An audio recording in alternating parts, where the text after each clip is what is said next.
சாவித்ரி, தன்னவனுக்காக இதயம் துடித்திருந்த தமயந்தி, பொறுமையின் சின்னமாக பேசப்பட்ட சீதை, ஒரு பிரிட்டிஷ் பீரங்கையை தன்னுடைய வாளால் உடைத்தெறிந்த ஜான்சி ராணி, திலகம் இழந்த விதவை,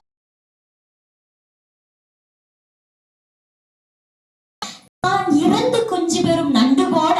தான் இறந்து குஞ்சு பெறும் நண்டு போல, தான் இறந்து தன் பிள்ளையை ஈன்றெடுத்த இளஞ்சேர் சென்னி,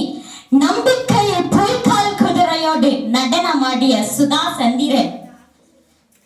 ஒரு தூய வெள்ளை சூரியனாய் உலா வந்த அன்னை தெரசா, கவி கூவி தென்றலில் கலைந்திருந்த சரோஜினி நாயுடு, கம்பீரத்தின் அடையாளமாய் வாழ்ந்த இந்திரா, காக்கி சட்டையில் போர்புறாவாய் சிறகடித்த கிரண்பேடி, சோதனை குழந்தையில் சாதனை படித்த டாக்டர் கமலா, ஒலிம்பிக் பறவையாய் பறந்து கொண்டிருக்கும் பி.வி. சிந்து, முதல் இந்திய சுதந்திர போரை தொடங்கி வைத்த வீர தமிழச்சி வேலு நாச்சியார், ஆயிரக்கணக்கான பெண்மையின் புனிதங்களை தங்களுடைய உணர்வில் பாதுகாத்து வைத்திருக்கும் மரத்தமிழச்சிகள் அனைவருக்கும் வீரம் செறிந்த மகளிர் தின வாழ்த்துக்கள்.